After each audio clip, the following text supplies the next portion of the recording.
นะเนาะอันนี้เป็นเฮิร์นเก่าเนี่ยเพราะว่าลูกดีๆนั้นจะไปลืมปอลืมแม่เป็นมีบุญคุณแก่เฮานะแล้วก็สองเป็นลูกศิษย์ดีๆก็อย่าไปลืมกุลของครูบาอาจารย์เนี่ยบางพองเนี่ยโอ้ก็มาเกิดถึงเฮาในกันมีครูบาอาจารย์เนี่ยโอ้เฮาจะไปได้ปิ้นตุนปิ้นอุ้งไปน่ะเผื่อมาเกิดอย่างนี้ก็มีแล้วในครูบาอาจารย์มีแล้วเนาะอย่ามาเปิ้นอยู่ก็บ่โตขี้จุ่มขี้ซามเปิ้นพองไอ้น่ะกันมีเปิ้นเฮาไปได้ปิ้นตุนปิ้นอุ้งเฮาไปเห็นจบเป็นครูเป็นบ้าไอ้น่ะเนาะนั่นนี่ก็เป็นลูกศิษย์ดีๆก็จะไม่ลืมคุณของครูบาอาจารย์เปิ้นครูบาอาจารย์เนี่ยเปิ้นประสิทธิ์ประสาทวิชาความรู้เฮาหลายนะเอาข้อที่3นะญาติโยมทั้งหลายเปิ้นว่าปิ้นเปิ้นดีๆของเปิ้นนี่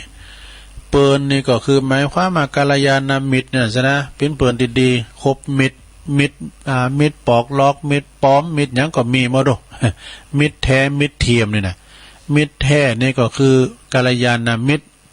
ขอบคุณที่เป็นเปิ่นแต่นะเปิ่นตายเปิ่นกินหาง่ายเปิ่นตายหาอยาก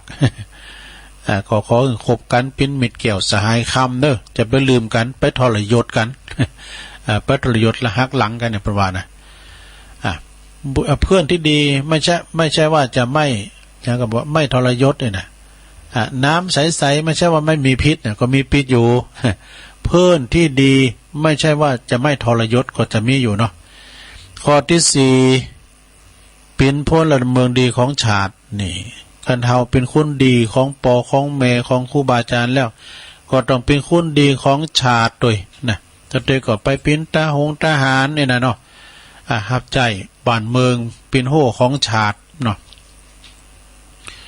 ข้อสุดท้ายเป็นศา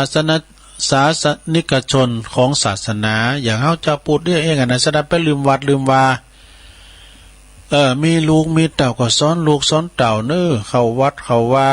เนาะวัดว่าอารามพระมกฤตพอเนี่ยโอ้ยหลายวัดหลายว่าเนาะสะดาเนาะคุณได้เคยมานอนวัดนอนว่าการว่าเป็นเสียงบุญเวลามันมีหนอมีเจ้ามันขึ้นมาเนี่ยสะดามันก็หายไปเนาะการมีตัวซ่อนขึ้นมาแซมขึ้นมามันมีตัวตายตัวแต้นอย่างแขวนกับบางวัดนี่ก่อนนี่เปิ้นมีนอนกันจะหลายเดี๋ยวนี้เปิ้นลุ่มหายแต่จากแต่ว่าหนอเจ้ามันแต้นขึ้นมามันก็ปุ๊ดก็หายไปก็มีนะเนาะปุ๊ดหายไปก็มีก็เหมือนกับอันพระสงฆ์องค์เด่นเนี่ยก็น้อยไปนะสะท่าตูลูกตูหลานเฮาเนี่ยมันก็เข็มไปอยู่ตึงมื้อตึงวันนี่นะกันมีพี่น้องเจ้าดอยนะสะท่าอย่างวัดพระธาตุด้วยน้อยเนี่ยโอ้พระธาตุด้วยน้อยนี่ลูกหลานพี่น้องด้วยน้อยนี่มีสักคุณแล้วเนอะที่จะมาบวชอยู่นี่นะไม่ออก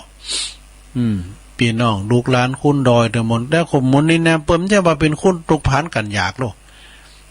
เอาไปหันเนตัวนั้นมาขี่รถปิกมาเนาะ4 ตู้ก่อนใครมาส่งนี่เนาะถามพ่อมีรถยนต์กะมีรถยนต์เนี่ยก็เดี๋ยวเขาก็ไปอุ่นเนนน้ำตุนเนนนั่นน่ะเขามีรถยนต์นะพ่อผมก็มีโอ้พ่อมีรถอะไรดีแม็กก่อนโอ้เป็นว่าเขาไม่ใช่คุณจนเนอะสถานเนอะเนนน้ำตุนเนี่ยตัวอันตัวน้อยเลยเปิ้น หลายปีเดี๋ยวนี้ใหญ่แล้วเปิ้นจะตักบาทเทโวอีกอะปอก็แม่มันขึ้นมาเนี่ยเอาฟักแฟงแต้มเต่าเอาโฟวินมาเกิดสดาญาโยมเขาถามว่าโอ้เล่นโฟวินก็ได้น่ะประวัติมันได้แล้วมันอยู่ตั้งบนดอยนี่รถให้ดีขึ้นพ้นหอดต้องเล่นโฟวินดูเอามันครับถ้าหลับปัดนะเนี่ยเพราะว่าหินจะจุ้มน้ำจะฟูประมาณที่เขาเตือนว่าเนาะเฮามาไหวคุณป่าคุณดอยเนี่ยเปิ้นเอาเปิ้นจบปริญญากันนะซะนะบัดเดี๋ยวนี้เขาพักทันนานแล้วซะนะเนี่ยโอ้แล้วก็อยู่กันเนี่ยปีหู2น้องหู1เนอะปีอายไปก่อนน้องมาเนี่ยเปิ้นหูกันโนหลวงพ่อก็สูงเฮ็ดนิดเดียวนะกันมีเขาก็มันก็วัดก็งอมนี่แต่ ทั้งเตก็วัดไต่วัดเนื้อวัดตังลุมในเปิ้นมีละพระมีเนนตุเจ้าอาวาสทั้งหลายเปิ้นก็มาขอกับหลวงพ่อก็แจกไป 2 ตุน 3 ตุนแจกไปเนี่ยแต่บางตุนนี่เขาก็อินดูเขาน่ะแล้วเธอสมองมันไปสำเธอซิกกลางหาวก็มีโอ้อินดูอนาคตเขาโอ้ก็ไปปีนอย่างนี้แต่ไปคืนอย่างไปเรียนหลบๆมันก็จบไปเองไงเนาะ มันสมองไม่ไปเป็นดีอินดูเขาปิกไปบ้านเราดีกว่าเนี่ยบนดอยสบายกว่า อย่าสดาอย่าโยมทั้งหลายนะจะไปลืมเด้อวัดวาอารามนะแต่วัดพระธาตุน้อยก็ยังดีอยู่มีพาเนนอยู่เป็นซิบอยู่ตุเจ้าเนาะ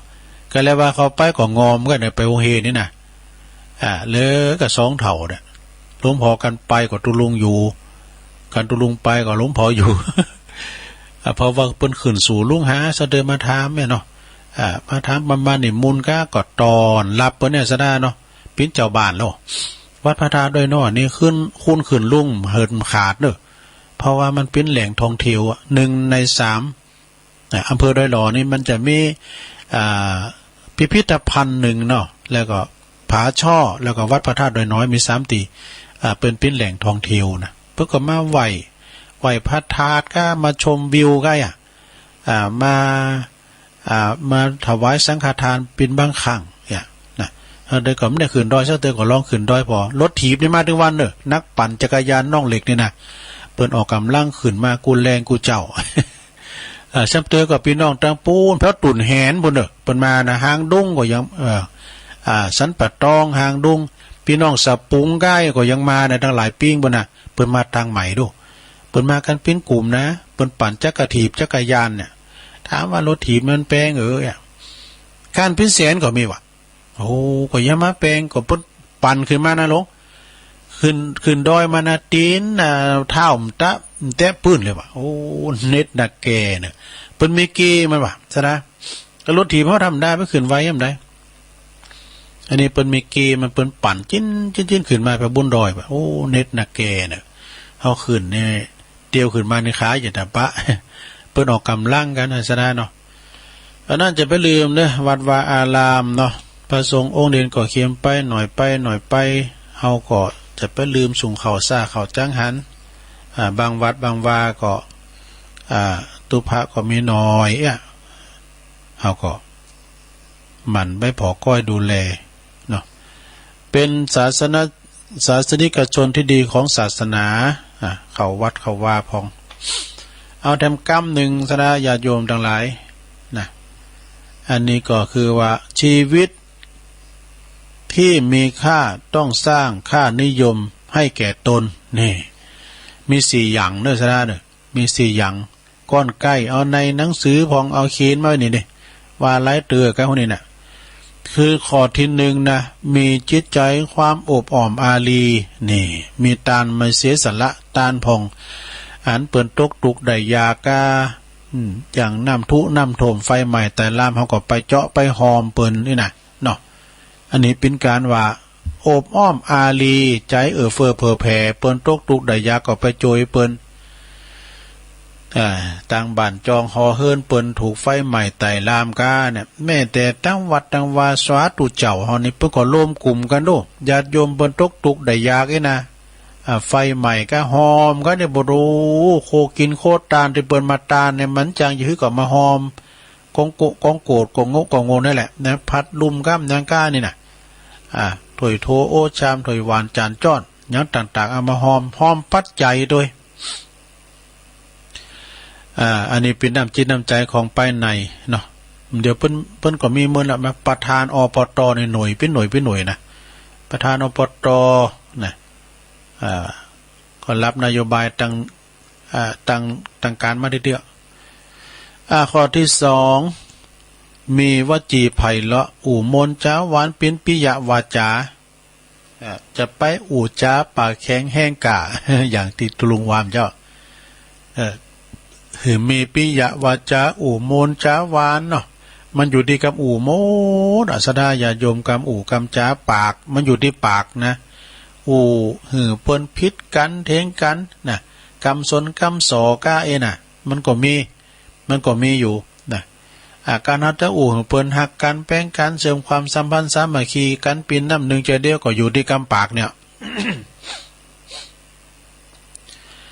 อู่เปิ้นตกเบเสกองพิษเทงโหกันเป็นมือที่สามเองนะอีก็อยู่ที่ปากเนี่ยนะแต่ว่ามีวจีไพเราะหืออู่มนเจ้าหวานเป็นปิยวาจาอู่กันลงส่งกันปอข้อที่สามเด้อข้อที่สามนี่เป็นว่าสงเคราะห์ชุมชนนี่อัฏฐจริยาสงเคราะห์ชุมชนกับอันเราว่าเฮาอยู่ในชุมชนเปเรียกว่าเป็นสังคมหมู่เดียวหมู่บ้านเดียวกันเปิ้นเก็บไต่เก็บเนื้อเก็บห้อมตั้งกันก็เปิ้นออกก็เฮาออกเนาะอันนี้เป็นกฎของสังคมในชุมชนเฮาจะว่าเฮาไปมเขากับเปิ้นเนี่ยคุณเขากับเปิ้นเนี่ยมันเป็นสังคมเดียวกันเนาะฉะนั้นก็มีสงเคราะห์ในชุมชนข้อสุดท้ายข้อที่4นะลงเนอะวางตนให้สม่ำเสมอสมานตตาเนอะมีความสม่ำเสมอบะเลือเปิ้นบะด้อยเลือเปิ้นก็เปิ้นเยอะจะฮึกเอาอย่างเนาะในชุมชนบะคัดบะบ้านบะคัดบะง่างเปิ้น อันนี้เรียกว่าสงเคราะห์ชุมชนวางตนให้สม่ำเสมอบ่เลืออย่างบ่เลือกำอย่างเปิ้นนะมีความสม่ำเสมอแก่เปิ้นนะอันนี้ก็จบไปเอาทำกรรมนี่ก่อนนะสดาญาโยม อันนี้ก่อนเน็ตเหมือนกันเนอะ ข้อคิดคำคมคารมตุลุงธรรมนี่นะ ก็เป็นกรรมที่ว่า คนหายากนะคนหายากนี่จะฮืดนะคนหายากนี่มันหาง่ายเนาะคือเห็นแก่ตัว หายากอย่างนี้นะหันแก่ตัวโกเสพเปรียบด้วยเสพเมื่อมีโอกาสพลาดซ้ำเติมเนี่ยการไพ่พลาดก็ซ้ำเติมเพิ่มเจอไฟไกลสังคมนี่อันนี้คบยากเนี่ยคนคบยากมันจะคนหายากนะคนคบยากเนี่ยมันมีหลายอย่างนะศรัทธาญาติโยมปิ้นเปินเดียวเสี่ยวซี่กันก็ตามคุณคบยากเนี่ยมันมีหลายอย่างหลายประเด็นหลายประการนะตุลุงก็มันได้เขียนไว้นี่ก็มีนะคุณคบยากเนี่ยอันนี้ตุปีแอเปิ้นหือมาเมินละตุลุงก็โจดไว้นี่นะมันมีไหนอะหมู่ คุณคบยากนี่นะเปิ้นเดียวเสี่ยวซี่กันเปิ้นว่าถ้าว่านี่กันเนี่ยเปิ้นว่าบุคคล8จำพวกที่ไม่น่าคบมีหยังพอง1เที่ยวปล่อยข่าว2เฝ้าจับผิด3คิดทำลายดู4ใจอคติ5ตำหนิผู้อื่น6จุดยืนไม่มี7อิจฉาริษยานะ8วาจากลอกกลิ้งนี่อันนี้นะ8อย่างนี้นะครบได้วะเพลินนะเป็นบุคคลที่คบอยากเนี่ยน่าคบแล้วอันนี้ก็ไปทำแบบหนึ่งคุณหันแก่โตเนี่ยสดาญาโยมนะคุณคบอยากหันแก่โตเนี่ยนะบัดแป้งใจปิ้นกลางการเปิ้นแบ่งเปิ้นปันอย่างก่อนแต่เอาเขาโตเขาโอ่งโตเก่าไปหนักมันก็มีเหมือนกันเมื่อก่อนตุลุงก็เคยมีนะไอ้ไหน สมัยเลี้ยงควายการเอาคุดอีเหนียวด้วยกันนะคุดอีเหนียวเนี่ยปุดอีเหนียวด้วยกันมันได้หลายเมื่อตกปุ้นกันนี่ปันกันนี่ก็ปันกันหนาตักเนี่ยเฮาเดี๋ยวใส่ติ๊กๆเอาขี้เขาเอาในบะฮาเอานี่มันอยู่ในโอ่ง มันอยู่ในโอ่งมือมาแล้วนี่เนาะแล้วก็เอาเพิ่มติตักตัวติ๊กๆเฮาไปคุ้นปันนี่ เนี่ยหันแก่ตัวนะซะนะเนาะสมัยเมื่อก่อนมาเลี้ยงควายมันมีพร้อมเนาะปันปลากันก้าเนี่ยเป็นหลักฮะบุกฮะน้องหมด ปันปลากันเมื่อคนเราอ่อนมันร้ายก่อนนะเนาะมั่วไผ่เป็นไผ่เป็นหลักก้อนบุกเป็นวะตุลุงเขานะหลักก้อนบุกแต่เป็นปันปลาก็เรียบร้อยมันนั่นมันเป็นนั่นมันตัวน้อยหรือเปล่านะโบกเนี่ยโบกอีปอได้แต่นี้วะโหเจ้าขี้ว่าเฮ้ยนักกว่าเนี่ยเป็นยับกว่ายับด้วยหมูนะบ่ะ โกเสเปบนี่ก็เหมือนกันเนี่ยโกเสเปบนะ คุณมันโกเซฟปีบมันถึงหลายได้อย่างตุลุงว่าเนี่ยโอ้โหมันสัตว์ตืดภูมิตั้งบุญเมมันหลินตั้งลุงกับพุทธโธด่าเขียวมันเนี่ยกับมันสะตืดเมมันก่อนนอกอ่ะสะดุกย่าเนี่ยจุบอ่อนแอวตัวนี้ช้าอีลำหลวงช้าเหมือนกันเนี่ยมันก้องช้าเนี่ยโกเซฟปีบเนาะตินยองตินแยงเด้อสุดเวิร์กมาได้เนาะคุณมาไล่เมมันอายเมมันช้าก่อนสอนไม่ยิงมันต้องสอนแบบนี้ก่อนอันเขามาลาไปตูเนี่ยจะลาบ่เนาะน้ำลายมาย่อยเต้ยตุลุงทองหวานโกเสเปบเนอะเสพเมื่อมีโอกาสเนาะนี่เสพเมื่อมีโอกาสอย่างตุลุงเนี่ยมันใจตัวเสพนะสัมเตยก็เปิ่นไปกินไปตานที่หาที่นี่ทุกเจ้าวิทย์เปิ่นก็โทรมานี่ อันนี้มันใจรอเสพน้ำใจนะการทุกเจ้าเพิ่นวิทย์มันก็ไปเนาะแต่เดมพวกนี้ก็จะไปอยู่สถานท่านพระครูนะกะเปิ้นเอาไปตุยหาตุนก่อนดูเนาะไปไหนปวดไปอำเภออย่างก็สันทรายก็เปิ้นทำบุญบาทนะวันนี้อยู่วันคำเนอะพระจะไม่หาก็มาหรอก เยอะอย่างโตเลยดังว่ะเต็มพวกนี้ไม่ได้วางพวกนี้ไปบ่ไปทำบุญบาททั้งดอใหญ่ดอสเก็ตสันทรายเนาะแล้วก็พลาดซ้ำเติมนี่การพลาดก็ซ้ำเติมบนเนี่ยบุคคลคบยากนะคนคบยาก การเวลาเขาพิษพลาดมาซ้ำเติมยำจมธรณี การเอาพิษพลาดไปนะแล้วก็เพิ่มเชื้อไฟเนี่ยมันเนี่ยมาถึงบัดนี้นะเพิ่มเชื้อไฟแล้วก็ไกลสังคมนี่ไกลสังคมบ่ยอมรับนะสถานเนาะต่อไปอันนี้ทำกรรมเนาะเจริญยากถ้าเขาเจริญยากนะมีอย่างของเจริญยากก็ห่างเหินวัดวาอารามเนี่ยนะมันเป็นติดจุ่มของเจ้าบ้านสถานมันจุดศูนย์กลางเนาะอย่างไผ่ที่จะสามารถปิ้นแก่ก็ปิ้นยาก้าเนี่ยนะลองเข้ามาวัดมาบ้านเนี่ยมันกินไปกึ่งนะเนาะคุณหงวัดหงว่าเนี่ยนะ เนาะอย่างปิ้นน้อยปิ้นนานก็ตามเด้อปิ้นน้อยปิ้นนานเปิ้นออกมาแล้วเนาะเปิ้นได้ปิ้นปอโลงกาปิ้นผู้จุยกาปิ้นนายกปิ้นกำนันกาการเปิ้นจุกันปิ้นหมูมีประสงค์องค์เจ้ากาไอ้นะเปิ้นจะเข้ามาไหวมาซาดูนะเพื่อว่าปิ้นน้อยปิ้นนานเก่าเคยปิ้นตัวเจ้าเก่านั้นมาไหวมาซาเนาะอันนี้เปิ้นผ่านเป็นคุณซุกแล้วเนาะปิ้นนานปิ้นน้อยแต่เปิ้นได้บทได้สังไปปิ้นแก่ปิ้นแควนเนี่ยมากกว่ารอแลไปหน่อย เนาะเคยปิ้นน้อยปิ้นนานมาเปิ้นดึงเข่าหาวัดหาว่าหาตัวเจ้าดอกนั้นย่ำไปวัดไปว่าป้องก็ย้อนค่าก้ายนะ ค่าจึงซิกมาเนาะมาท่ากินกับลูกเมียพี่น้องเจ้าบ้านพ่องก็ว่าให้พ่องก็ว่าดีโอ้ก็บ้านข้ามจะไม่นี่รู้ เนาะตุลุงก็ว่านะตุปอบ้านข้าก่อมจะไม่นี่ดูเตียวยินจะผืนปัน ก็เลยตัดสินก่อมสินเป้งลาให้ดูสถาเนาะมันมีหันโมดเป็นตุเป็นเจ้ายิงเป็นเจ้าอาวาสกำอย่างนี้นะกำไต่กำเนื้อเนี่ยมันเป็นเรียกว่าโลกธรรม8ให้ก็ไม่หันดีก็ไม่หันเนี่ยอย่างปลงก็เหมือนกันนะปลงผลนามหมู่บ้านเนี่ยเวลาปิ้นคดีความเนี่ยโหหาปลงทำแล้วเนี่ย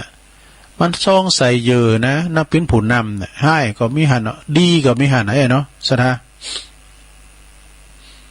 วัดว่าอารามแต่เป็นละสนะเวลาตายปิ้นมินเนาก็เนี้ยก็แลนเขาวัดโลๆนะไปยื้อไปปูชาตุไปเนี่ยมนตุพองกาเนี่ยอย่างปอมันตายมันน่ะเนาะแม่มันบอกว่านานยิ่งไปกินกะเหล้าไปนี่มนตุเจ้ามานี่มนสวดโสปอมเขาร้องเนี่ยนั้นก็เมาเหล้าเนี่ยโดแม่ขอนิมนต์ตุเขาไปเข้าร้องตุเจ้าสรุงยะขี้น้องถามมันดีๆแล้วนั้นเดี๋ยวก่อนเนอะผมโทรศัพท์ก่อนอันนิมนต์ตุเจ้าไปสวดอภิธรรมไอ้แม่เข้าร้องไอ้พ่อเข้าร้องนิมนต์ตุเจ้าเข้าร้องนี่สรุงยะ จะไปห่างเหินวัดวาอารามเนอศรัทธาญาติโยมทั้งหลายนะมาเมื่อเข้าจำปินก้านะเวลาเขาจะเข้าวัดก็ปูนตอนโดงตกกาเจ็บป่วยเมื่อไข่กาโตขอแป่งเตียนให้กำล้อเนี่ยนิมนต์ตู้ไปสืบจัตตาลูกเนาะนิมนต์ตู้ไปสืบโพลาจัตตาให้แม่กำล้อนะแรงศรัทธาไม่มีนี่แรงศรัทธามีเนี่ยนั่นเด็กก็วัดขูดลีดกาโอ้กันปะหนาตุลุงก็เป็นบันไดเนี่ยยื้อก็มาถามกับผ่าป่านะเอาผ่าป่ากับเฮาเนี่ยผ่าป่าโควิดอะไรเนาะกันป้าเฮาก็มาขออันนั้นอันนี้ไอ้เนี่ยสัตว์เด็กก็แรงศรัทธานะเนาะมีทุกเจ้าเฮาสัตว์เด็กก็ประกอบใครกึศใครสร้างฮัลโหลก่อนเนาะสามัคคีแตกแยกโอ้นี่ก่อนนักแก่เด้อการเฮาแตกแยกกันให้แล้วนะศรัทธาญาติโยมทั้งหลายมันก็กึศสร้างห่างแปลงอันใดนี่ก่อนนักแก่เด้อเพราะว่ากันเฮาอยู่กันหลงกันหลายนี่ก็ปิ้นเล่อลำเดียวกันจะไปคัดกันนะการว่าคัดเนี่ยมันก็จะมามีคึดมาเกิดจากคัดนะการคัดกันนี่แหละมันคึดเกิดเนอะคึดลุงวัดก็วัดห่างคึดลุงบ้านก็บ้านห่างนี่นะเนาะคึดลุงโฮงเฮนก็โฮงเฮนห่างเนี่ยนะตัวคัดตัวน่ะคัดแย่งกันกาคัดกันหลายอย่างเนาะแล้วก็เลี้ยวแหลกอบายมุกนี่กันมีบ่อนมีหยังโอ้บัดเดี๋ยวนี้เขาของเงินคำหาเข็มตุลุงหันขีบนะซะนะเปิ้นสูงมากคือพออยู่ยากเด้อถึงวันนี้เนี่ยคุณตกงานหลายเนี่ยลงไปประมาทเด้อก็กำลังขายมันตูโหเข้ามาเนี่ยคุณวัยรุ่นในซ่อนรถกันมาเนี่ยสะตึดเอาอันกระเป๋าเพิ่นไปนะซะนะก็เข้ามาก็เฝ้าปิดขนาดปิดมันตูโหแล้วนะมันขึ้นอยู่ขึ้นมามันเอาผ้าให้ผ้าถ้าเป็นผ้าอ่างผ้าตู่นะก็เงื้อสิจะฟันน่ะเจ้าของทรัพย์มันก็กลัวเนาะสะตึดเอาไปนะซับเดือจอดรถเก่งมากว่ะถามว่าทางเส้นนั้นไปทางไหนพี่มันก้องเปิ้นเพ้อสะตึดเอาอันกับกระเป๋าเปิ้นขึ้นรถเก่งไปเนี่ยมันนี่เปิ้นถ่ายเมื่อพอนะเปิ้นว่าทุกวันนี้คนอยู่ยากว่ะจะไปประมาทว่ะคุณให้นั่นมาในนามรถเก่งก็มีนะเนาะจะไปอันอยู่บ้านก็ปิ้นตัวโหนะลูกหลานไปเยกานะลงเด้อเดินเปิ้นมาขายของนานิกาเนาะแม่อันนี้อันเจ้าลูกจากหน่วยนั้นมานะกลุ่มนั้นมานะเปิ้นมาขายเครื่องสีอ่างนะเนี่ยอันนี้เป็นสบู่นะหอมไหนแม่ลองดมมาแล้วน่ะดมสูซะก็เดินรับไปบ่อยๆนี่ไปมีกันนะก็จ้อยเอาหรอยกเอาอันนี้เนาะจะไปไหวใจภายในชนะเนี่ยยิ่งบ่เดี๋ยวซ้ำหายเขาของเงินคำหาเข็มคุณหลายก็มีคุณดีกว่านักเนาะจะไปประมาทไผถึงไหนสามัคคีแตกแยกเลี้ยวแหลกอบายมุกนะเอาทำกรรมซะนะเนาะเวลาตุลงมีหลายอยู่เนาะอันนี้สาเหตุที่คุณมาเข้าวัดนี่แม่มันก็มีหลายสาเหตุเนอะที่ลุงนั้นนี่ก็มีแล้วนะตุลุงบันทึกไว้นะแรงบุญออกกรรมเนาะผิดหวังหลังลุ่งเลิกต่างนี่คุณเข้าวัดนะโอ้เข้าวัดนะช่วยเด็ดเต้นี่เนาะนี่ผิดหวังผมเข้าวัดละคุณดิ้มเข้าวัดนะบางพองก็ตึมไปวัดไปวายเลยหลังจากผิดหวังดิ้มได้ปิ้นเปาโลงก้าผู้จอยก้าไอ้นั่นเนาะผิดหวังหลังเลิกต่างแล้วก็ต่อไปจังตัวเจ้า ตัวเจ้ากับปิ้นตัวจังเหมือนกันนะเนี่ยสระญาติโยมคุณเฮานี่มันใจเหมือนกันดูตัวหักตัวจังมันไปแต่มัดหักเขาโมดมันมีสระอันเปิดจะไม่มีโลกธรรม8เยอะทำกูกับโลกมาตึงสังเสริญมีตึงนินทาเราหนาจ้าควันกันมันได้มีไปพร้อมหมดนะจังตุเจ้านะโอ้ตุเจ้าก็ลูกเจ้าบ้านนะลูกเจ้าบ้านเหมือนกันนะตุเจ้านี่ก็หลากหลายชำเตอเปิ้นก็จางอู่จางจ้าแต่เปิ้นประพฤติดีปฏิบัติชอบโสดโยโคห้องกึดสร้างห่างแป้งมันมีคุณอย่างนะบางตุนบางองค์ก็เสาะผ่าปากระทินมาหาเงินเก่งเนาะบางพองก็จางอย่างไปแป้งวัดแป้งว่าติ๊ก เอจังตุเจ้าแล้วก็บ่เข้ากับแก่วัดกรรมการนี่มันเข้ากับแก่วัดกรรมการก่อนเนี่ยปีนั้นแต่นี่สะปึกแผงนี่ไหลหาออกนี่เนาะตัวโตกินเงินกันไปหูเนาะไปหูให้มันได้ได้ออกแล้วเข้ากับแก่วัดกรรมการลืมไปวัดไปว่าแล้วก็ต่อไปลูกหลานแวดข้างเนี่ยได้ไปกับหลานเนี่ยตัวเอ้ยแม่หลวงว่าใครเจ็ดใครฟังไปฟังธรรมแล้วไอ้เนี่ยลูกหลานเนี่ย เอาลูกเอาหลานมาอ่างเนาะแต่ไปทางใดก็ไม่ได้เนี่ยพอเขาเนี่ยแม่เขาไปเยการบุ้งแม่หลวงก็พอลูกพอหลานนี่แวดหน้าแวดหลังนี่ เอาลูกหลานมาอ่างนะต่อไปเหรออ่างเวกอ่างการทำว่าโอ้ยมีกาการน่ะตัวเอ้ยไม่ได้ไปฟังนำซาเขาจังหันก็ไม่ได้ไปเนี่ยมีกาเวกาการน่ะเนาะนี่เวการตลอดสดาอย่าโยมแบ่งกินแบ่งต้านไปเนอะต่อไปเหรอเผื่อจะไปวัดใดปิ้นอย่างว่าสังขารแย่ทำแล้วสังขารแย่จะได้ก็ลูกก็โอยนางก็โอยนั่นนี่นั่นสังขารไปแล้วเพิ่นเรียกว่าไปวัดน่ะจะไปวัดยามมื้อแก่จะไปหักปอหักแม่เวลาเปิ้นลุ่มหายตายจากไปแล้วนะไปยามปิ้นเที่ยวใดไปปิ้นเนี่ยเนาะดังเข้าไปกินแป้ตานที่หันที่หนีโอ้กระปิ้นเดี๋ยวนี้ลองไปแล้วเปิ้นห้ามหมดกึดหอดเมื่อขี่เก่าขี่หลังเข้าไปตานไปแพ้วปุ่นเมืองชัยยาเมืองยะแพ้วเมืองไต่แพ้วเมืองนอกกว่าเนาะไปมาโมดโหนกึดความหลังก็ไปหันหมดแล้วเนี่ยเดี๋ยวนี้มันอยู่อยากไปอยากเราจะได้อย่าโยมดังได้โรคภัยไข้เจ็บเนาะอยู่กับหอกับเฮินกับบ้านกับเจ้าน่ะลงเอ้ยสังขารแย่นะต่อไปยังบอกแก่บ่เฒ่าเตออันนี้หมายถึงประมาทเนอะเฮายังเฒ่ามันแก่ตัวนี้เฮายังหนุ่มยังเนี่ยอยู่ไปในเมื่อนี่เราตายง่ายแต่ละเนอะนะอยู่ไปในเมื่ออยู่มันเข้าแต่ละวัดหนุ่มอยู่นะมันเฒ่ามันแก่เตออันนี้ถือว่าประมาทเนอะประมาทในชีวิตคุณเฮานี่มันจะว่าถ้าเฒ่าไปหมดโลกความจริงคุณตายหนุ่มก็มีนะเนาะตายหนุ่มตายกำจำพองก็เฒ่าแก่แลมอนมากก่อนแต่ไปสักกรรมยามหนุ่มก็คือว่ายังหนุ่มยุ่มเฒ่าเตยต่อไปเมาบ่อนนี่เมาบ่อนนี่เดี๋ยวนี้เปิ้นไม่เคยไปกันแล้วเพราะยังมันไปแพร่เชื้อโรคนะไม่ต้องไปหลวงขายอันม้อยกับพอม้อยตูหันนั่งพอที่เฮิรนหันนะเปิดดนตรีพอได้โทรทัศน์หัน เมาบ่อนนี่นะเนาะสุดท้ายโยมสุดท้ายรอก่อนวันหน้าเนี่ยรอก่อนวันหน้าก่อยไปวัดไปวารอก่อนนะพุกเกินฮื้อเกินสืบพุกสืบฮื้อไปก็เลยไม่ได้ไปวัดไปวาเนี่ยอันนี้ละเป็นอย่างเนี่ยตัวลุงก็อ่านใจเสียงใจไกวด้วยนะเนี่ยเนาะสเตอร์ก็อธิบายไปความจริงเพิ่นก็มีเขียนไปหน่อยเดียวตัวลุงแหมเอาไปนะบุคคลใดถ้าเอาไม่อยู่ดูไม่เป็นเข็นไม่ไปใจอีกา บารมีหม่นหมองปลองดองแตกแยกแหกกฎสังคมจมอยู่แต่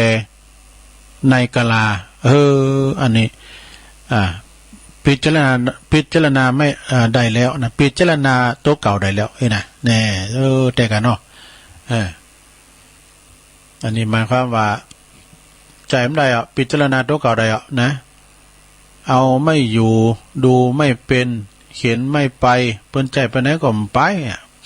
ใจอีกาใจดำเนาะใจอีกาเนี่ยบารมีหม่นหมองปลองดองแตกแยก แหกกฎสังคมเนี่ยแล้วก็จมอยู่แต่ในกะลาเนี่ยอยู่ในกะลาบนกบในกะลากันน้องสถานเนาะอันนี้ก็เป็นความเล็กๆน้อยๆนะของนำเสนอในวันนี้เนาะมันได้เตะทำตุอุ่ยสกรรมเอาไว้มันแรงหรือว่ามันพุกก่อนขึ้นบึดก็มาอยู่นะสถานนะ18:15 นาทีถึง20 ทุ่มย่ำขึ้นแล้วอีกอาจารย์พระครูปริยัติชัยวัฒน์เปิ่นผักเสียง เปิ้นผักเสงแล้วก็ตุลุงได้รับมอบหมายถวายเวลาจากท่านพระครูอภิวัตนวิกรมนะบุตรสอธรรมตุ้ยมาตีตำคำเนาะตอนคำเพิ่นนะแต่ตอนแรงเพิ่นนี่อาจารย์เอาหลักเพิ่นจะมาช่วยแบ่งเบาภาระเนาะอย่าช่วยกันไปสดาญาโยมทั้งหลายตุลุงก็ตึงไปไหนอยู่เก้ากลางนอนจูเนี่ยเพราะว่าแต่เปิดวิทยุเนาะก็เดี๋ยวจบตุลุงก็ตัดสัญญาณไปที่วัดปากตั้งเจริญกันต่อไปนะแล้วก็ตอน8 โมง 9 โมง8 โมง 9 โมงก็ตุลุงก็ได้มามันจะได้มาเข้ารายการนะตุลุงก็เปิดหับสัญญาณเปิดปิดตั้งลุมตุลุงเปิดตั้งบุญตุลุงก็เอาธรรมะของครูบาอินทรพองก้าเอามาใส่ไปเอาธรรมะใครเครียดพองก้าเนี่ยเอาใส่แม่หลวงเขาก็จะได้ฟังก่อนเฉพาะกาคืนวัดหวยตองซักเนี่ยกันเนาะมูลนั้นเปิ้นก็เข้าสู่ภาคปกติของเปิ้น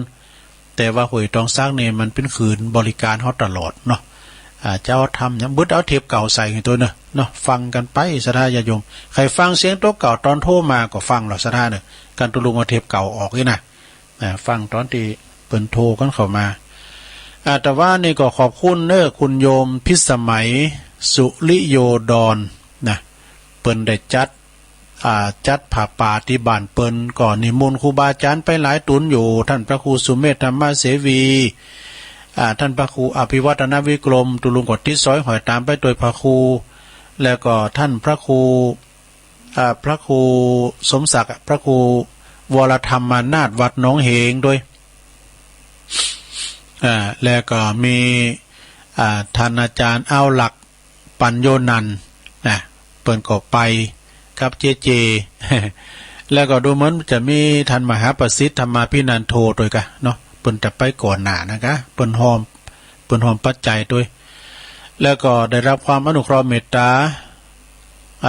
ตีเจ้าสมณศัตริย์ครูบาอาจารย์ไปหอมกันหลายเนาะหลวงพ่อพระครูสุจิตานุรักษ์หลวงพ่อก็ลมโอนเข้ามาทั้ง2,000 บาทเนี่ยเนาะก็เป็นไล่ปันก็หลายกันอยู่เนาะเปิ้นลมยอดปัจจัยถึงหมดนั้นเปิ้นว่าได้อยู่ 49,999 นี่นะแต่ว่าโต๊ะเล็กยังไม่นิ่ง ก็จะมาอยู่เลยๆอยู่กันเนาะปัจจัยในวัตถุประสงค์คุณโยมพิสมัยนะรวมกับอันพระครูอภิวัตนวิกรมพอเฮาเปิ้นก็มอบให้กับสถานีวิทยุสสว สสวก็คือวัดไฟหินนั่นแหละนะคือว่าเปิ้นได้รับลิงก์สัญญาณเฮาไปหลายตีหลายต่างนะสันเตอเฮาก่อนลิงก์สัญญาณเปิ้นมาอีกปิ้นที่ว่าอาจารย์พระครูเปิ้นก็สนใจนะเปิ้นก็บ่ต่อทุนละเอา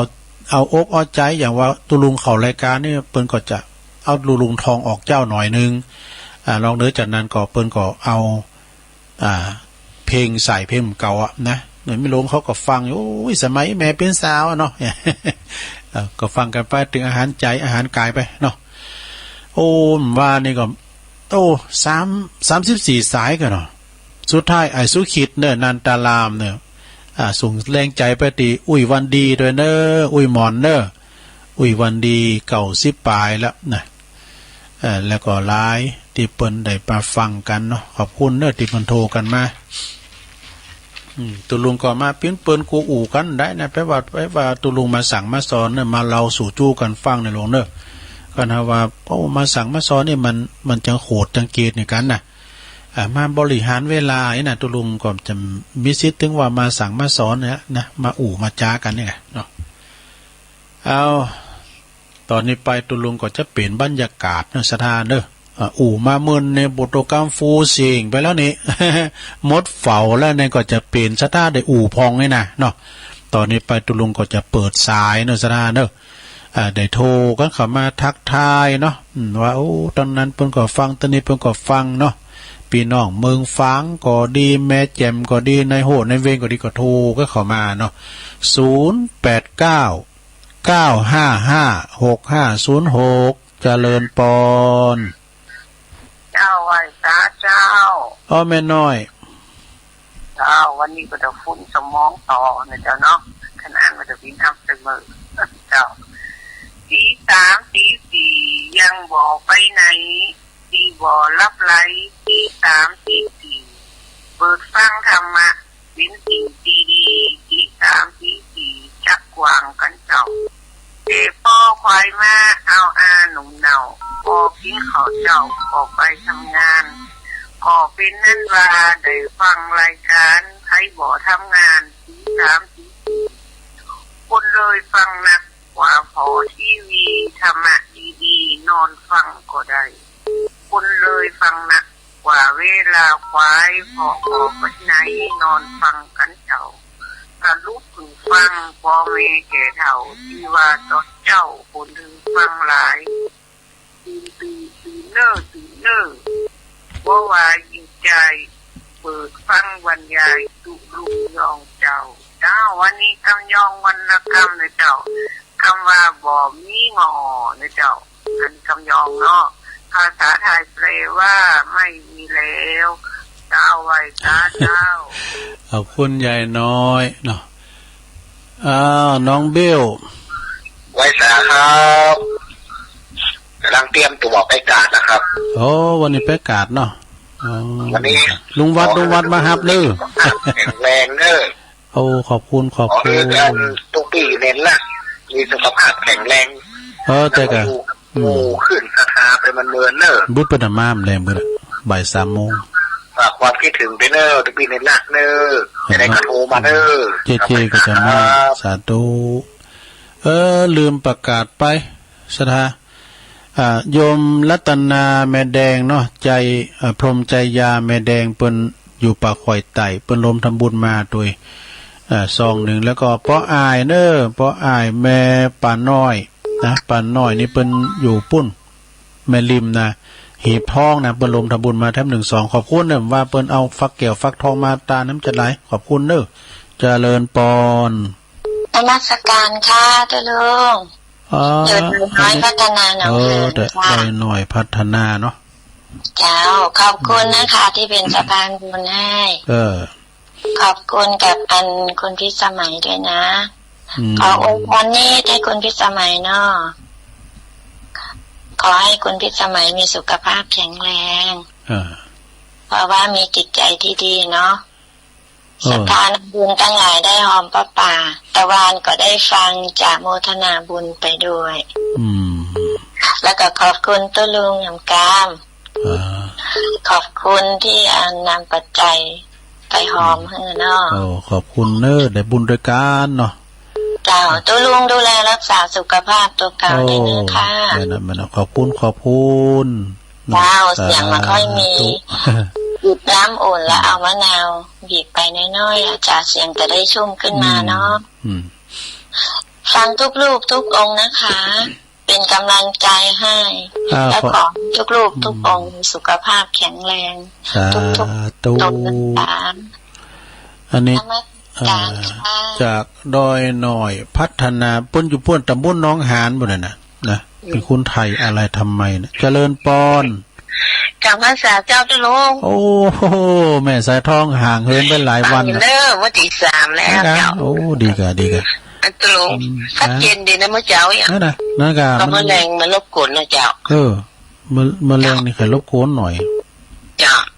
อันขอก่อนนี่โบนนะซ่านนะเจ้าขออนุญาตเจ้าอารามงามดีต้องมีพระหากโยมละส่งเข้าก็เศร้าหมองเศร้าไม่เห็นไม่หายไม่มามองพระคงต้องอยู่ไปไม่ได้นานออกพรรษาท่านคงลาสิขาบทวัดก็อดพระก็อยู่คู่วิหารคืนบำเพ็ญต่อไปไม่ได้นานบทวิหารก็คงล้างห่างพระเนรนะเจ้าสาธุนะเจ้านะครับอย่างลูกนั้นวานเจ้านะครับลูกนั้นเพื่อนเจ้าบ้านหาก็ไม่ได้เดี๋ยวยืนก็อาจจะถึงปันเจริญปอนฮัลโหลติดแล้วฮัลโหลติดแล้วอูเลยได้ยินล่ะอยู่ไหน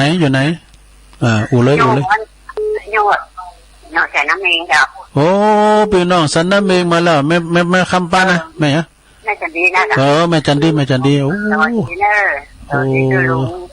สวัสดีปีใหม่ นะคะแม่จันดีเนาะ โอ้เป็นตื่นเช้าตื่นว่าตื่นได้ สันน้ำเมงอ่ะดูก็โต้งหาอยู่นะดูสันน้ำเมงก็ได้ยินทีอยู่เนาะ เจ้า โทรมาพร้อมกันเด้อพี่น้องสันน้ำเมงอ่ะสันน้ำเมงเนี่ยอำเภอสันทรายเนาะ ยุ่งฉันน้ำไม่จันทรายจ้ะ เด็กที่ประการหน้ากับตัวกันเจอมัน นึกได้ละแม่น่ะที่ไปปากันดีนั่นปั๊มน้ำมันทำนั่นนะจ้ะแล้วเขาแล้วนี่ก็มาเราเนาะมาจูวัดนี่ฮะน่ากันไปแฉลงเราไปไม่ได้เข้าประหารตู้ลุงจะไปตัวอาจารย์มันจะโน่ล่ะที่อันวัดอันหนองจอมนะแม่น่ะแล้วก็ต้องโยนไปเลยไปจะฝนไปจะกันดีแล้วขอบคุณแม่จันดีหลายๆเด้อเนาะสันน้ำเมงดีแล้วขอบคุณหลายๆที่ทำได้แล้วเราก็ไม่ได้แล้วสาธุโตแม่จันดีสันน้ำเมงนะเพิ่นเคยกินเคยทานด้วยกันเจริญปอนจานนมัสการเจ้าตะลุงโยมพิสมัยเนาะเจ้าต้องขอบคุณลูกเสียนลูกสายที่มาช่วยน้องกวาเนาะดีใจเจ้าตะลุงดีใจที่ยอดได้นักแล้วก็ยังเหมือนนิ่งแต่เลยมันนิ่งเพราะว่าคนที่แจ้งเข้ามาไม่รู้เนี่ยเพิ่นก็ยังจะมาหอมถึงบ้านเจ้าดีค่ะเจ้าเพิ่นแจ้งเข้ามาไม่รู้มาบัดตานมาบัดได้ก็จะมาถึงบ้านตอนไม่รู้ได้ก่อนโอ้ปุ่นงามว่าเนาะโหของกินก็รุ่นโตเนอะปัตตาหารเพนน่ะจ้าตัวลุงก่อนห้างต้องวันนั้นกินข้าวล้าไม่บอกเดี๋ยวผมได้เนี่ยบอกโมแขนนี่กะเขานุ่งง่ายแล้วอย่าเจ้าก่อนน้องไม่ได้กินข้าวสักมื้อเลยแต่ว่าอิ่มบุญเนาะอิ่มบุญคือความอิ่มอ่ะอิ่มแต่นะกินมาไอ้ป้าทองมาล่ะไปอยู่บกี่ไม้เองมาล่ะนั่นก็ตัวลูกก็แล้วมาหันน่ะดูมาล่ะเป็นอย่างนั้นทุกคนมันก็ไม่เสียบทอดนี่เนาะเป็นทอดเป็นอย่างนี้นี่ป้าปิ้งย่างหัวยานั่นก็มาล่ะทุกเรื่องตัวลุงก็ว่ามาหวังใจมาล่าหูจักกับตัวลุงออกมานะก็เป็นใจเป็นอ่ะปิ่งทอดเนาะที่เป็นไม้นะเมียมเตือนตัวลุงไปกินข้าวไหนน่ะไปชันเพลเนี่ยว่าโอ้ก็ไม่ยังมาห่อเนาะแล้วพิดว่าเป็นซูมไฟลุนกุ่นมาว่าเดือดรังชินนอกกันนานดีอายมันน่ะโอ้ยก็ตัวลุงก็เนี่ยเป็นเอาไฟลุนเนี่ยมันก็ห่อนะกันเนี่ยโหยดับคือเป็นดับอ่ะโอ้เพิ่งก็กินกันเอี้ยก้าเนี่ยวันนั้นก่อนท่านพระครูเหล่าเย้าไต่พระครูสังฆลักษณ์สมบัติเอาไปเล่งวันเกิดดูไหนปุ่นอ่ะทับทิมป้าเผาโอ้ปรากฏซุ่มไฟรุ่นนั้นอ่ะมีหลายเหมือนกันเนี่ยผมรู้เสียงไปปีทิมปั่นมัน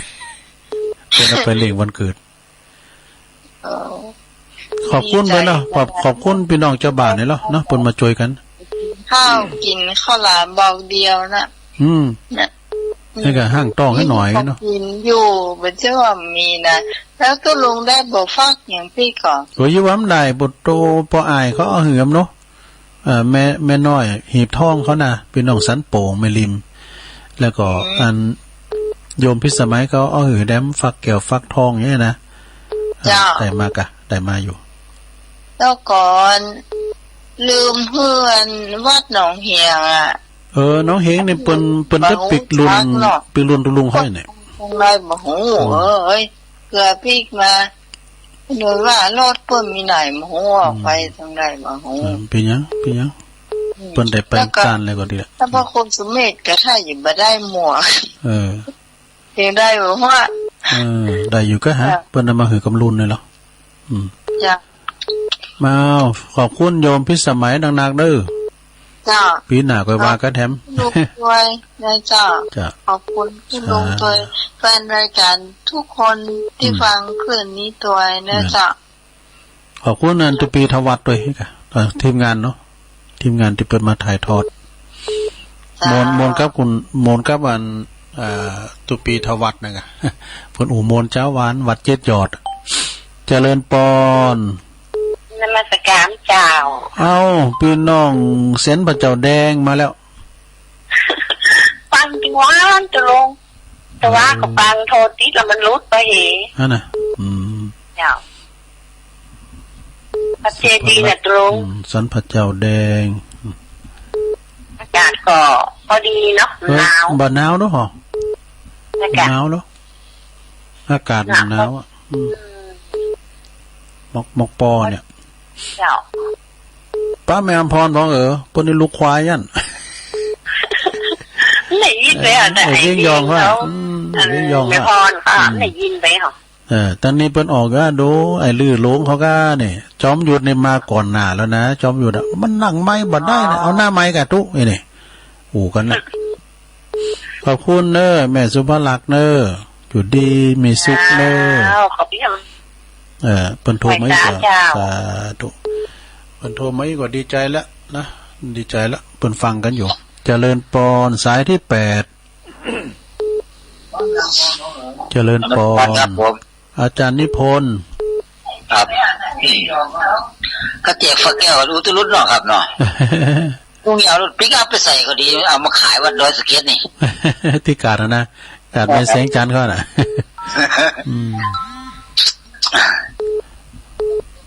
เมื่อวานนี้ก็กลับถึงแรงไหม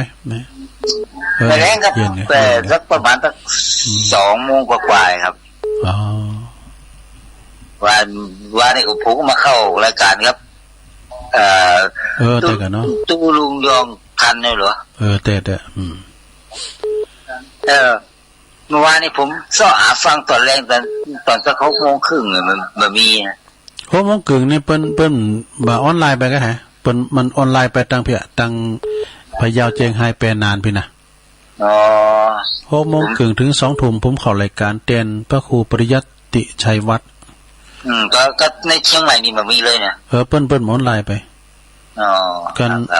ถ้าว่า2 ทุ่มนี่ก็2 ทุ่มนี่เปิ้นออนไลน์อันนี้มันถึง2 ทุ่มดีแล้วมันจะดังไปตังเนี่ยก็ไปมันหนักเก่าย่ำมาย่ำถึง2 ทุ่มเด้อหรอไปที่แม่ขจารโมเดิร์นทีมงานของคุณโยมดารุณีเนี่ยโยมผิดสมัยโทรมาแล้วนะเมื่อกี้นี้โทรมาแล้วขอโมทนาบุญกับคุณโยมผิดสมัยก็แล้วกันวันนี้เดี๋ยวตอนเร่งวันนี้ก็ถ้าจะได้เข้ากับสำเนียงรัดอยู่ได้ก็เอาเข้มก้อนไว้กะจบได้มรยาแม่น้อยเขาก้านแล้วก็แม่บุญกัดก่อมแม่บุญกัดก่อมฟ้อนดับจังนี้น่ะเดี๋ยวตอนเร่งเนาะตอนเร่งครับครับสบัติการครับผมเดี๋ยวตอนเร่งเจอกันครับอาจารย์นิพนธ์คนโคราชเนาะมาเพิ่งก็มาเจริญปอนมาใส่เจ้าตะลุงแม่สมผัสแม่พิมพ์เจ้าแม่พิมพ์สุมาเด้อแม่พิมพ์บ้านป่าแดดเนาะจ้าป่าแดดเจ้าแม่ปองลิงตัวบอยเพิ่งเก่าหมดเนาะจ้าแม่พิมพ์ป่าแดดเย็นดีแน่เย็นดีเนาะโอ้ขอบคุณหลายๆนะแม่พิมพ์เด้อว้าวตาเจ้าป่าแดดในเมืองสาธุเพิ่นก็ฟังตลอดแม่พิมพ์เนี่ยเป็นน้องแม่นูนกันเนาะเจริญปอนว่าอีสานเจ้าตูอันนี้แม่สีทอนกะเจ้าแม่สีทอนบ้านหนองโบใส่ปราการเนาะเจ้าฟังกับเจ้าแล้วเน่ลูกเจ้าเหมือนกันเด้เจ้าชัดเจนดีอันนี้น้องบัวมีหลายว่าน้องบัวหลายปิ้งก็โทรมาหรอกนี่น้องบัวใส่ปราการโทรมากันแต่ว่านะหลายปิ้งนี่บ้านน้องโบหลายปิ้งนี่ก็มีน้องโบเวียงป่าเป่าก็มีหลายน้องมีหลายน้องบัวจ้าแม่น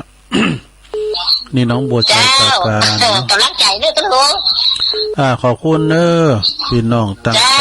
ๆใจปราการน้องบัวชัยปราการเพิ่นฟังกันนักว่าตำปูนเปิ้นโทมได้เจริญปอนสาเจ้าแม่จันติ๊บมาละ ยังก็สอนใหม่แต่คิดใจแบบเปลี่ยนเนอะนับถือตุลุงยังไงนับถือ ฟังกันไปเลยเนอะฟังกันไปติ๊กแม่จันติบนะเจ้าเขตกาลามาเนาะเจ้าโอ้โทรตั้งแต่ต้นนะติดมาเดียวนี่เจ้าติดแล้วฝากไหวซาบารมีธรรมหลวงพ่อด้วยเนอะเจ้าวันนี้นี่วัดเป็นพิษอะไรเจ้าเป็นพิษวันกาหลวงพ่อสันติเจติยากรวัดเกตกาลามเนาะแขกพิเศษนักเฮาอย่างบ้านเฮาเมืองเฮานี่มันเป็นหยังแลก็แขกต่างบ้านต่างเมืองน่ะเปิ้นมาเนาะก็ให้ระวังไว้นะเปิ้นว่านะแม่ว่าสตังก็เหมือนกันนะตุเปิ้นเอาตากแห้งกันไหนว่าบ่โธก็มึนๆแล้วได้ยิบเฮ็ดตื่นนี่เจ้าลูกสาวมันไปว่าไปติดเท่าติดง่ายแต่กับคุณแต่กับคุณเฒ่ากับละอ่อนนี่นะก็ระมัดระวังไว้ภูมิต้านทานเฮามันเหมือนเก่าเนาะเจ้าโอ้สีนี่แบบบ่ไหวแล้วต้องไปให้ได้เจ็บมันหวั่นใจเจ้านั่นกะใส่แล้วก็ล้นเนาะเจ้าใส่ล้นนะกะใส่แล้วก็ปิกมาหอมาเฮือนเฮาเองไหวพระเจ้าไอ้เนอะเจ้าดีแล้วขอบคุณแม่จันติบหลายๆสบายดีตามอัตภาพน่ะกินข้าวล่ำบ่เนาะเสียงฮู้สักก็เคลียร์นะเป็นวัดอ่ะระวังตัวนะเจ้าแม่น่ะโอ้ขอบคุณหลายๆเด้อที่มันเป็นห่วงสุขภาพไปซะเจ้าขอบคุณแม่จันติบเด้อก็รักษาพยาบาลตัวเก่าดูแลร่างกายดีๆเด้อลงเด้อดูแลร่างกายดีๆตุลุงก็ดูแลร่างกายน่ะกะกินน้ำอุ่นน้ำห่อนไปเจริญปอนแล้วกะว่าจะตะลุงมันสุดเกี่ยวกับละพรนะไหว้พระครับปอนโดยตะลุงทั้งหมดเจ้าเลยเจ้าโอ้ดีกะเจ้าแต่ว่าตะคืนกะโทรหานะที่ว่ามันทากาศนั่นน่ะลูกแมวเพื่อนเป็นปลาดมาเป็นเขยที่บ้านแม่ท่านปลาเนาะได้เจอหูกันเนาะเจ้าเพื่อนเป็นปลาดแล้วเพื่อนมาเป็นเขยที่บ้านศิลาพรนี่เจ้าดีกันเจ้ายินดีก็มาทุกแก้วโอ้สาธุเจ้าแต่ไปสาธุนะเจ้าเนอะข้าที่มานี่ไผ่อ่านตัวไทยได้พ้องผมฆ่าท่านปละตุลุงทองเจริญปอนเอาไว้หาลุงป้าบุญมีมาแล้วอีกาโทรมาอีกาเนาะป้าบุญมีเป็นภาษาบึงเลยโอ้ป้าบุญมีก็พอดึงเก่าเดิมแต่เต้เมืองกลางเนี่ยนะฟังตลอดสลาด้วยนี่แปลงยูแปลงหยังแปลงน้ำบวยแปลงยังได้หมดอ่ะห้องเพลงของหมดแต่ไม่กวาดมันก็ลุงนะครับได้ซับปะฟังไปติ๊กเป็นกำลังใจกับพอบุญมีด้วยนะขอเป็นกำลังใจลุงเลยกับไว้สาธุเป็นละทิ้งกันด้วยพอบุญมีในฟังตลอดนะป้อบุญมีเมืองกลางไปตังตาดมื่นเนี่ยกะเนาะตัวลุงก็เคยไปเหมือนกันนะเจริญปอนจะลงเฮ้ยฟังอยู่จะลงเนี่ยแม่บุญนะอันนี้อันปุก้าอันปากค้านะแอบมันฟังอยู่แต่ว่าถ้าจะมวนขนาดนั้นเนาะมวนกันยาคำปันเนาะยาคำปันนี่เนาะฟังอยู่แต่ว่าฟังตีรายการที่สมัยนั่นกับเปิ้นถ่ายทอดเลยเนาะมวนขนาดตัวลุงถ้าจะมวนมาเป็นถ้าจะร้อยขนาดเนาะโอ้บางเปิ้นเฮิรนเล่นรู้โหนล้างลงกะเฮิรนล้างลงแต่มันมีต้องไม่เต็มคนนะก่อนนั้นน่ะมันอยู่มุมใดของโลกพุ่นน่ะลุงก็เคยไปเนี่ยปู่เฮิรนเพิ่นหมู่นั้นก็ฟังน้ำเมืองไกลไหลเอาล่ะประจักษ์ก็ปีพี่นาก็ไปแล้วนะคำปันไปแล้วร้านมันเพิ่นน่ะฝนดาบเนี่ยเพิ่นจะเป็นแม่ครูเก่าก็หาบ่โอ้อัน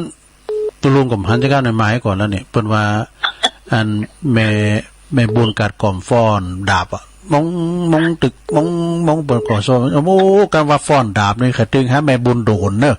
แม่บุญโดนสลับปีปู้ตัวอันนั้นเพิ่นฟ้อนดาบงามน่ะไอ้คนฟังจนโชว์แบบไปไหนเปิ่นก็หัวออกบ้านบ่ลงมาไหนบ่ลงบ้านแล้วบ้านไหนส่งจุลุงให้นั่นก็ให้ยังวนบ่อันน่ะฟังไปติ๊กๆแล้วก็มันต้องออกบ้านออกคุ้มไปไหนห้ามตูโหไว้เนี่ยแล้วอ่อนไปการหมู่กันน่าจะถึงหมู่ไกลบ่เพิ่นปิดหมดแล้วเดี๋ยวการเพิ่นจะมีแล้วเพิ่นปิดหมดแล้ววันการน่ะเพิ่นมีอ่ะยังเป็นยันวันอยู่ไกลวัดไปวัดกุชินวัดหยังวัดป่าค่ากะวัดป่าค่าน่ะกะวัดป่าค่าแล้วก็มาไกลวัดนั้นแล้วก็ประชาวันตีเพิ่นก็บิณฑบาตน่ะบ้านถึงวันไปถึงวันน่ะแม่แสงเขาเพิ่นมาบุญดอยเพิ่นก็แม่แสงจันทร์เขาเนาะแม่แสงจันทร์เพิ่นอยู่วันออกหิมคันคอ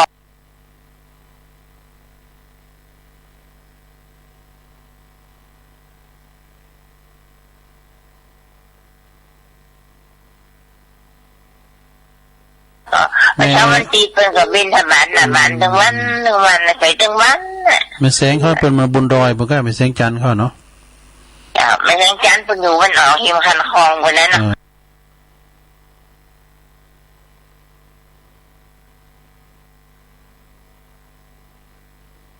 แสงจันทร์เพิ่นอยู่กากู้ภัย55วันนี้ไปไหนกันสุดาล่ะไปเทศบาลครับแต่กันเนาะทำงานเทศบาลเนี่ยครับทิพย์ใช้เครื่องเสียงติดรถเพิ่นน่ะโอ้เก่าดังดีขนาดนี้เฮ้ยสุดท้ายตีไม้แล้วยังหมดเป็นจ่าจะได้ตุลุงเนอะดีแล้วนะมั่นคงในการกินการต้านไปจ่ายในอายเด้อครับผมฟังทำกันไปอย่าเอี้ยเป็นกำลังใจให้กันเด้อครับผมเป็นกำลังใจตุลุงตัวเด้อขอบคุณสุดท้ายหลายๆเด้อสาธุอันนี้เป็นทำงานเทศบาลเด้อไอ้สุทัศน์กู้ภัย55เจริญปอนจ้าตุลุงแม่บุญนะนั่นแล้วเจ้าแม่บุญกัดกล่อมพ่อดาบน้ำใจขาเจ้าเนื้อไม่แดงอย่าแต่แม่แดงลืมไปชักโซนนี่จำไหนแม่แดงกันเนาะอันนี้แม่บุญแม่แดงอย่าฟ้อน2-3หลังตัวนี้แม่น่ะก็จ่อก็หางนกยุงอย่างนี้เก่งเนาะเจ้าเป็นก่อนแม่บุญก็เก่งเนาะบทตัวหอนหนึ่งจะล้ำนี่หอนหนึ่งว่าจะล้ำนี่ใส่ข้าวโขนี่เนาะหมกอะของกินก็จัดร้ายผมว่าน้ำพริกก็ไม่นะแต่น้ำพริกน้ำพงจ้างสะพานก็ไม่หันไปมองเองของกินหลายได้กะยำสี่โคงแกงงานแกงเมืองครับเนาะแกงอย่างก็แกงพักโง่นะแกงพักโง่ใส่ไข่มดสูงมอกอ่ะเนาะยำสี่โคงเฮ้ยอันนั้นก็เขาหัวเมนูมันมีหลายก็เขาเลยห่างต้องอ่ะกินขอล้ำเดียวนะเจ้ากินขอล้ำขอล้ำยันบอกแขนนี่นะเจ้าฟังนี่เนอะขอบคุณแม่บุญเนอะสาธุแม่บุญกัดกล่อมกอพี่น้องตามเมืองฝางนี่มากันแล้วแฮะเจริญปอนแม่แจ่มธนาแม่ขันแก้วตั้ง3จ้างเครื่องบนน่ะแม่ฟองเขาว่าปงดอนนะแม่ตันไนเขานะเจริญปอนแม่สงเงียมโดยเนาะแม่สงเงียมโดยนะแม่สายพินมาซ้อแล้วแม่สายพินกัลยาเนาะเจริญปอนราชการเจ้ายายพรนะปุถุปสะดุงเหรอเอาแล้วยายพรมาเลยคือดีนะเอาแล้วไม่เห็นดุงคนเลยดิก็ต้มปากคือตัวดูก็ตุลุงก็ทำมาได้อื่นนิดเดียวโอเคจะแก้วอันนี้ติดแล้วยายพรลูกเจ้าละกะลูกเจ้าละลูกเจ้าละยายพรล่องวัวแดงสันกำแพงเชียงใหม่มีอย่างพองวันเนี่ยรับดีเนาะแรงเบิดเอากรมาเนอะโมมีเลยอ่ะมีการบุตรพระอาจารย์เอาหลักมาตัวแบ่งเบ้าพันละเกมกรไปหลายๆเนอะเจ้านี่จะยิงอะไรเยอะนะเกมกรมาหลายๆเบิดอะมาเกมซอไปก็ได้เนอะซอจางย่ะเจ้านี่มัน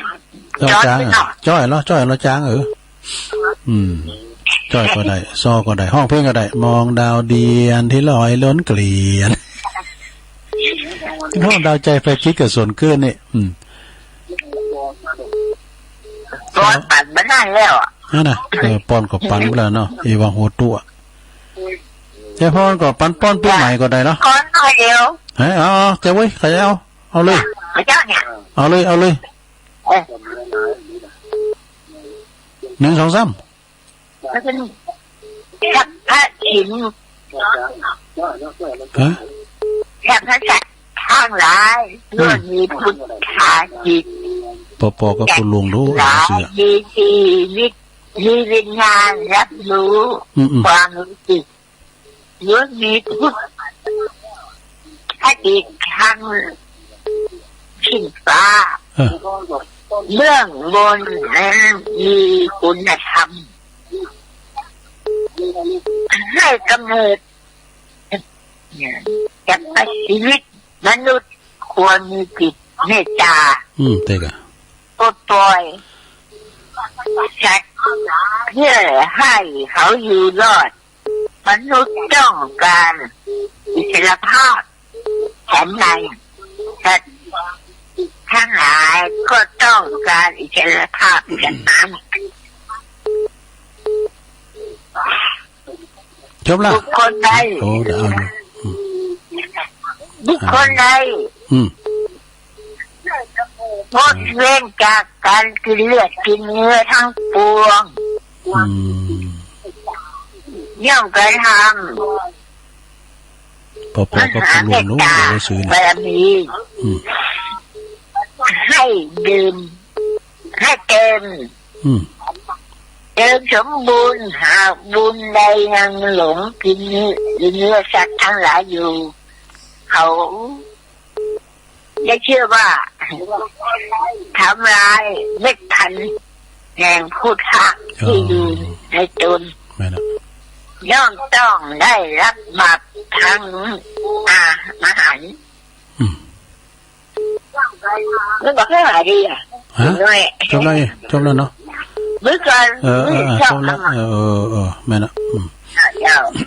ยินดียายพรหลายๆเนอะกินขอหลายๆมัมเนาะเอาตัวอีกก่อนแรงบึ้งเกมไว้ดีๆเนอะเกมไว้หลายๆเอาสายสุดท้ายเอาเจริญปอนโอ้เข้ามาใหม่อันสายสุดท้ายก่อนเนาะเจริญปอนปิดแล้ว